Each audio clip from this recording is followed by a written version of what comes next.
अस्सलाम वालेकुम dear students. आज के लेक्चर में हम एक इंतहाई इम्पोर्टेंट टॉपिक स्टडी करेंगे, that is basically the van't Hoff equation and van't Hoff isotherm, that is in other words we can say thermodynamics of equilibrium. Van't Hoff isotherm is an important topic. ये हमें क्या बताता है, हमने last time पढ़ा था gives free energy change. आज हम उसी को इस्तेमाल करके कुछ इंपॉर्टेंट फैक्ट्स पढ़ेंगे। Free energy change of a reaction, इसको समझने के लिए हम कंसिडर कर लेते हैं general reaction A moles of A plus B moles of B reversible gives us C moles of C plus D moles of D, जिसमें ए बी सी डी ये आपके पास नंबर ऑफ मोल्स हैं balance chemical equation के अंदर। और free energy जो change होता है वो डिफरेंस होता है free energy of products and reactants के। सो हम लिख सकते हैं कि डेल्टा जी जो कि फ्री एनर्जी चेंज है वो फ्री एनर्जी ऑफ प्रोडक्ट्स है minus free energy of reactants. In terms of chemical potential of reactants and products, the free energy change is given by the following equation. So अब chemical potentials की अगर हम बात करें reactant and products की, तो delta जी आपके पास इक्वल हो जाएगा g of products minus g of reactants. So delta G is equal to c mu c plus d mu d minus a mu a plus b mu b। इन्हें minus कर रहे हैं क्योंकि ये reactants हैं और ये products हैं, जबकि mu a mu b mu c and mu d ये chemical potentials हैं a b c और d के। Standard free energy change of a reaction. When all the reactants and products of a chemical reaction are taken in their standard state, the free energy change accompanying the reaction is called standard free energy change. It is represented by delta G naught. तमाम chemical reaction के अंदर तमाम reactants and products जब standard state में show किए जाते हैं तो उसके लिए जो फ्री एनर्जी चेंज होता है वो भी स्टैंडर्ड फॉर्म में होता है। तो ये स्टैंडर्ड का साइन सबके साथ आ जाएगा, वही एक्सप्रेशन रहेगा। और केमिकल पोटेंशियल्स को भी हम उसी तरह लिखेंगे कि delta G not is equal to C mu C naught plus D mu D naught minus A mu A not plus B mu B naught. तो अब ये स्टैंडर्ड केमिकल पोटेंशियल्स होंगे जिनके ऊपर साइन आ रहा है। सो ये आपके पास उसी तरह से रिप्रेजेंट किए जाएंगे। Free energy change as a criteria of spontaneity. जितना भी फ्री एनर्जी के अंदर चेंज आता है वो किसी भी रिएक्शन की फिजिबिलिटी को जज करने में आसानी फ्राहम करता है। और थ्री सिचुएशंस हैं, अगर डेल्टा जी लेस हो जीरो से तो प्रोसेस स्पॉन्टेनियस होगा, फॉरवर्ड डायरेक्शन की तरफ मूव करेगा। और अगर delta G less than zero हो तो प्रोसेस नॉन स्पॉन्टेनियस होगा, फॉरवर्ड डायरेक्शन में जाएगा तो सही, लेकिन it will proceed in the backward direction, non spontaneous forward but it will move towards the backward direction. इसका मतलब है कि प्रोडक्ट्स जो हैं वो रिएक्टेंट्स में कन्वर्ट हो जाएंगे। सो तीसरी कंडीशन है कि डेल्टा जी इक्वल हो जाए जीरो के तो रिएक्शन इक्विलिब्रियम पर होता है। सपोज हम एक रिवर्सिबल टाइप ऑफ रिएक्शन ले लेते हैं जिसमें रिएक्टेंट्स प्रोडक्ट्स में कन्वर्ट हो रहे हैं और रिवर्सिबल रिएक्शन है। सो फ्री एनर्जी चेंज जब होगा उसको रिप्रेजेंट करने के लिए लेट सपोज कि N2O4 ट्रांसफॉर्म हो रहा है 2NO2 में, तो बिगनिंग में आपके पास रिएक्टेंट की कंसनट्रेशन मैक्सिमम होगी और फ्री एनर्जी चेंज जो उसके साथ एसोसिएट करेगा वो भी मैक्सिमम होगा और प्रोडक्ट्स की कंसनट्रेशन मिनिमम होगी।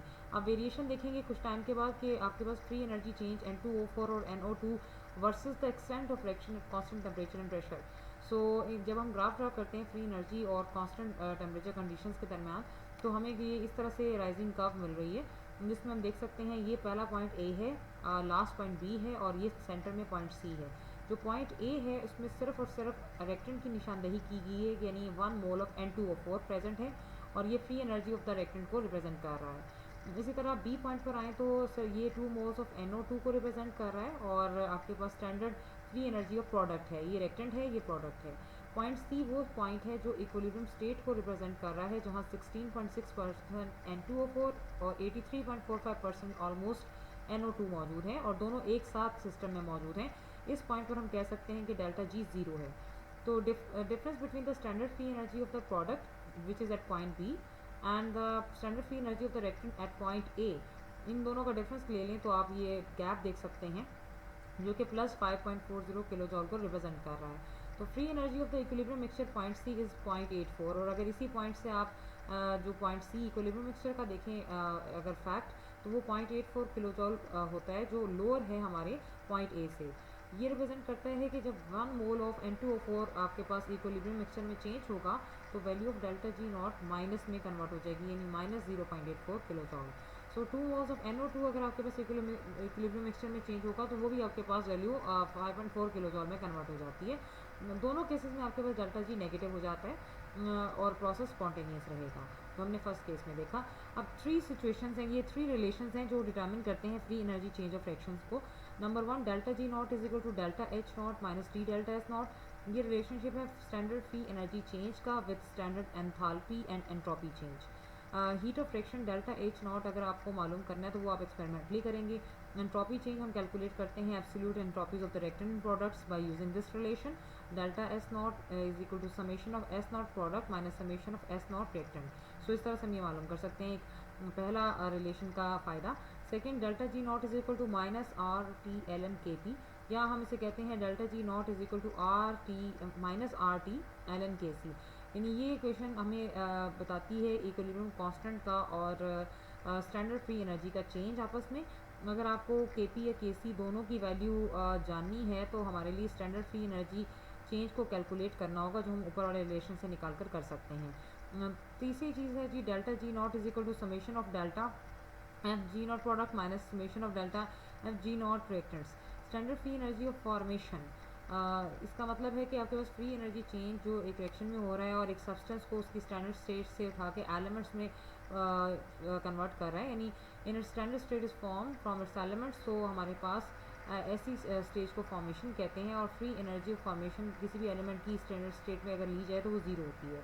फोर्थ है G free energy change delta G of a gaseous reaction at constant temperature को कैलकुलेट किया जा सकता है बाय यूजिंग अ रिलेशनशिप जो आपने प्रीवियसली भी देखा था, delta G is equal to n R T L N p two over P one, जहाँ पी वन और पी टू इनिशियल और फाइनल प्रेशर्स हैं। तो इस तरह से हम ये डिफरेंट फ़ायदे उठा सकते हैं। सो प्रॉब्लम अगर आपके पास स्टैंडर्ड फ्री एनर्जी चेंज का देखें तो ये एक एक्सप्रेशन है जिसमें कैलकुलेट करना है आपने स्टैंडर्ड फ्री एनर्जी चेंज को for the conversion of carbon monoxide to carbon dioxide and predict whether direction is feasible और नॉट। तो ये आपको कंडीशन दे दी गई है, स्टैंडर्ड एंट्रोपीज भी दे दी गई हैं। आपने सबसे पहला काम क्या करना है, आपने ये रिलेशन यूज़ करना है delta G not is equal to delta H not minus T delta S. H आपके पास इसके लिए आपको दो चीज़ें चाहिए, तो डेल्टा एस पहले निकालेंगे इस एक्सप्रेशन से, तो जो आपको यहाँ पे फैक्ट्स दिए हुए हैं आपने वो वैल्यूज़ पुट करते जाना है, और इस तरह से रिएक्टेंट्स दोनों हैं तो दोनों को आप ऐड करेंगे और फिर प्रोडक्ट में माइनस करके आप एक वैल्यू निकाल रहे हैं जो -85 जॉल पर केल्विन पर मोल है। इसी तरह डेल्टा एच नॉट आपको ऑलरेडी गिवन है, जिसे आपने किलो जॉल से जॉल में लेकर जाना है। टेम्परेचर भी गिवन है आपके पास ऑलरेडी 25 दिया हुआ है, उसको आप खुद कन्वर्ट करेंगे। स्टैंडर्ड टेम्परेचर कंडीशंस में हमारे पास 25 टेम्परेचर होता है, और डेल्टा एस नॉट भी है, टेम्परेचर भी है, डेल्टा एच नॉट भी है। तमाम वैल्यूज़ पुट करें तो हमारे पास आंसर आएगा -244.67 किलो जॉल। ये डेल्टा जी नॉट की वैल्यू है जो कि नेगेटिव है, और अभी हम थोड़ी देर पहले देख चुके हैं कि अगर आपके पास डेल्टा जी नॉट नेगेटिव हो तो रिएक्शन फिजिबल होता है। Thermodynamic derivation of the law of chemical equilibrium. अब थर्मोडायनेमिकली हम इसे ड्राइव करेंगे, उसमें हम रिलेशनशिप देखेंगे स्टैंडर्ड फ्री एनर्जी चेंज का और इक्विलिब्रियम कांस्टेंट का। उसके लिए आपने वही रिवर्सिबल रिएक्शन दोबारा लेना है जिसमें म्यू ए, म्यू बी और म्यू सी और डी केमिकल पोटेंशियल्स होंगे ए बी सी डी के कांस्टेंट टेम्परेचर प्रेशर पर। Total free energy of the reactant हमारे पास है G reactant is equal to A mu A plus B mu B, और total free energy of the product है is equal to G product is equal to C mu C plus D mu D. Constant temperature pressure पर free energy change आपके reaction का क्या है, delta G is equal to G product minus G reactant, और delta G is equal to अब ये दोनों value अब यहाँ पुट करेंगे, इक्वेशन 1 बन जाएगी। अब आपके पास सिस्टम जो कि इक्विलिब्रियम स्टेट पर होगा जब कांस्टेंट टेम्परेचर और प्रेशर की कंडीशन लगाएंगे तो डेल्टा जी जीरो हो जाता है, तो आप इस पूरे एक्सप्रेशन के इस तरफ डेल्टा जी को जीरो कंसिडर करेंगे। अब ये वहाँ जाकर प्लस हो जाएगा तो ये इक्वेशन 2 बन जाएगी। So chemical potential of any component of the ideal gas mixture is given by the relation. ये रिलेशनशिप आपने याद करना है, mu is equal to mu naught plus R T L N p, जहाँ पी पार्शियल प्रेशर है component का और mu naught chemical potential है स्टैंडर्ड स्टेट में जिसमें 1 एटमॉस्फेरिक प्रेशर होता है, म्यू नॉट टेम्परेचर पर डिपेंड करता है सिर्फ और सिर्फ। अब आप सब्स्टिट्यूट करेंगे म्यू की values from equation number 3 into equation number 2, तो तमाम को आप इस फॉर्म में लिखेंगे तो सी कॉन्स्टेंट्स वगैरह बाहर आ जाएंगे जो आपके पास इक्वेशन के कॉफिशेंट्स होते हैं, C mu not C plus R T L N B C, इस तरह D mu not D plus R T L N P D is equal to A mu not A plus R T L N P A plus B mu not B plus R T L N P B. आप brackets open करें और like terms को एक तरफ ले जाइए, जैसे कि जब आप ओपन करेंगे इसे और आर टी के एक्सप्रेशन को बाहर निकाल लें, बाकी सारे को एक साथ अंदर कर लें, इधर भी आर टी को बाहर निकाल लें, बाकी एक्सप्रेशन को एक साथ अरेंज करें। सो ये हमारा एक्सप्रेशन बन जाता है R T L N B C, और ये जो आपके पास कॉफिशेंट्स हैं बिकम द पावर, तो ये सी आपका पावर में कन्वर्ट हो गया, इसमें भी डी पावर में कन्वर्ट हो गया, और ये ऐसे ही रहा। कॉमन फैक्ट्स जो अलग हैं वो ऐसे रहे, इधर भी आपके पास इन नेचुरल लॉ के दोनों जो कॉफिशेंट्स हैं वो कॉमन में कन्वर्ट हो गए, और ये आपका एक्सप्रेशन यहाँ मिसिंग है, नीचे भी आना है A mu not A not plus B mu not B not, ये आप यहाँ मेंशन करेंगे। अब आपके पास राइट हैंड साइड पे आर टी की जो टर्म्स हैं उनको एक तरफ ले जाएं, यहाँ से भी आर टी दूसरी तरफ ले जाएं, तो आपके पास दोनों टर्म्स में कॉमन आर टी है, और ये जब वहाँ जाएगा तो माइनस हो जाएगा, और बाकी एक्सप्रेशंस में ऑलरेडी यहाँ पर जो ए म्यू नॉट ए वाला एक्सप्रेशन था वो ये वहाँ जाकर माइनस हो जाएगा। सो आप अप्लाई करेंगे लॉ का फार्मूला, और लॉ का फार्मूला ये कहता है कि आपके पास कोई चीज़ माइनस में है तो वो डिवाइड हो जाती है। तो R T L N P C C और पी डी डी जो है ओवर दिस वन, ये फैक्टर आपके पास इक्वल हो जाएगा G not reactants minus G not product से।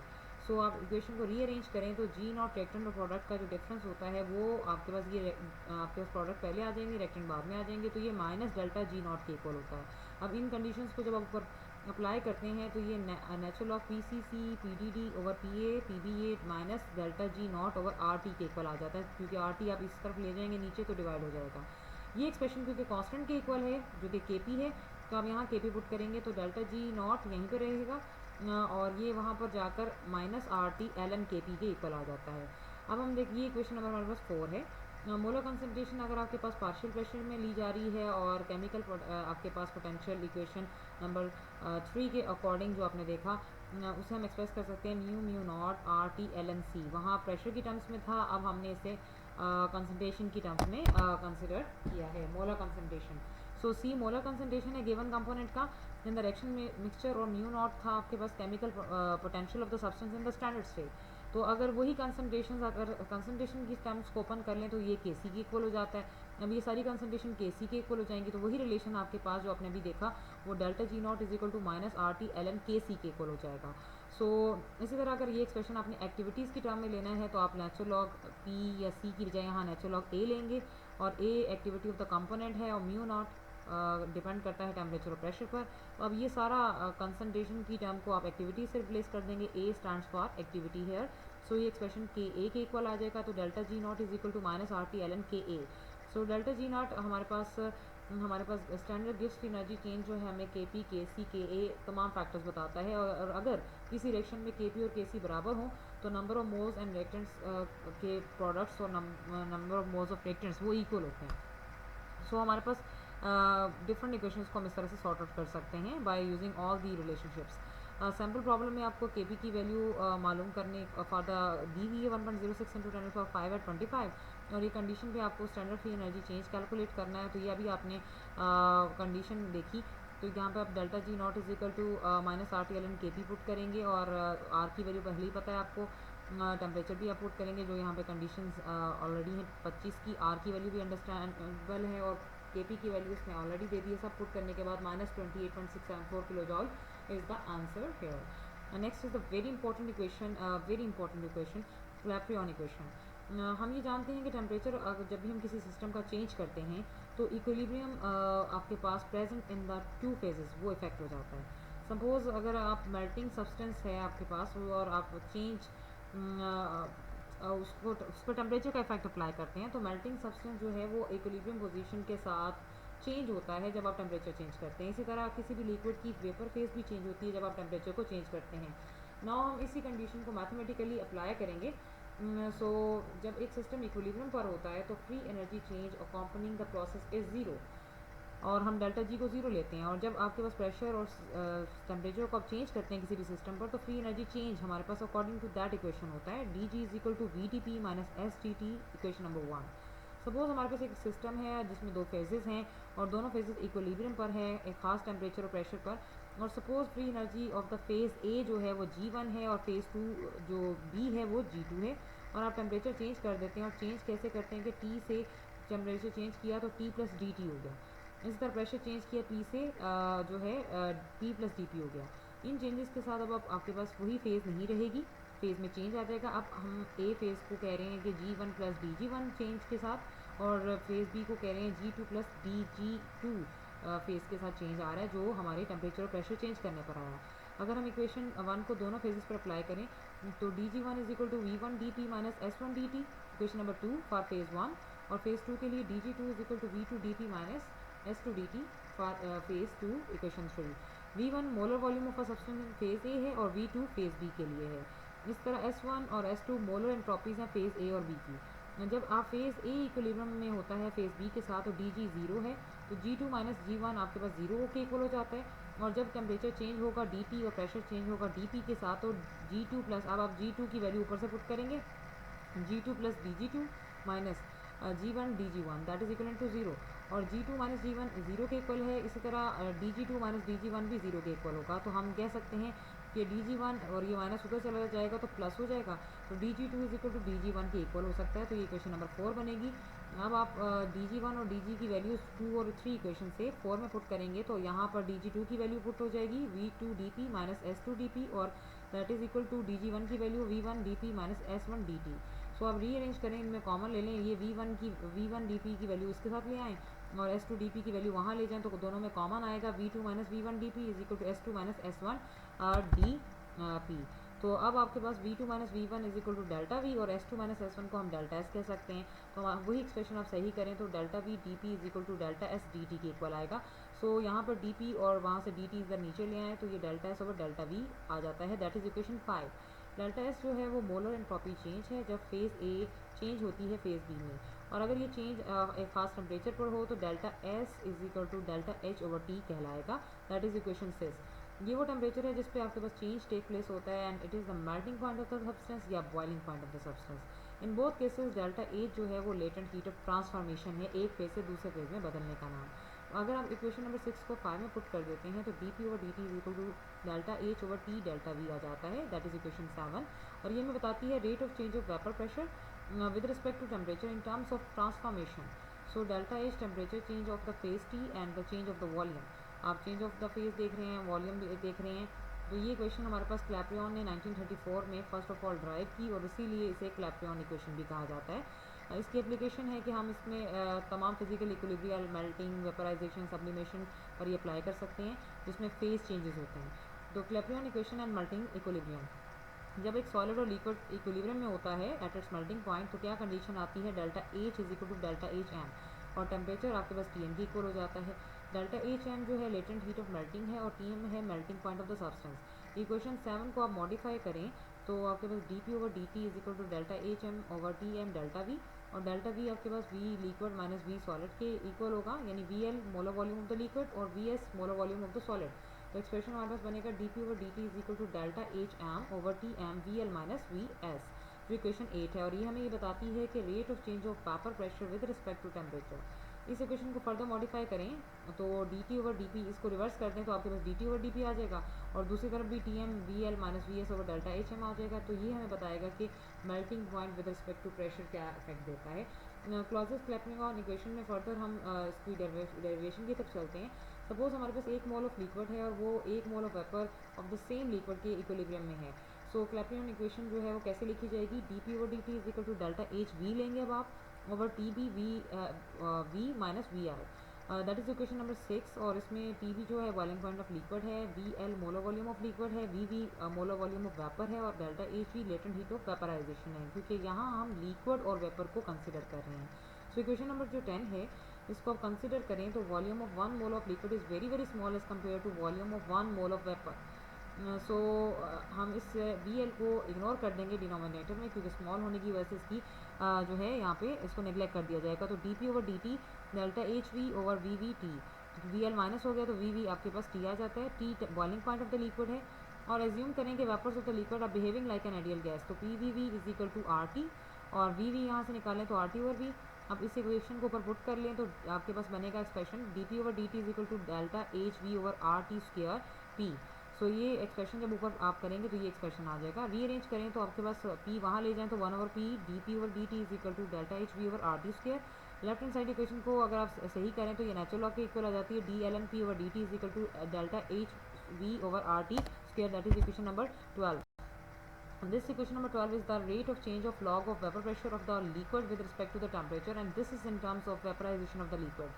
इस इक्वेशन को क्लॉजेस क्लैप्रिकॉन इक्वेशन कहते हैं और ये इक्वेशन क्लॉजेस ने डिराइव की थी जब उसने क्लैप्रिकॉन इक्वेशन पर काम किया, इसलिए इसे क्लॉजेस क्लैप्रिकॉन इक्वेशन कहते हैं। इसको इंटीग्रेट करें तो ज़्यादा यूजफुल फॉर्म मिलती है। यही इक्वेशन 12 को आप इंटीग्रेट करेंगे तो सेपरेट करेंगे वेरिएबल्स को, डी एल एन पी यहीं पर रहेगा, that is equal to delta H V over R D T over T square.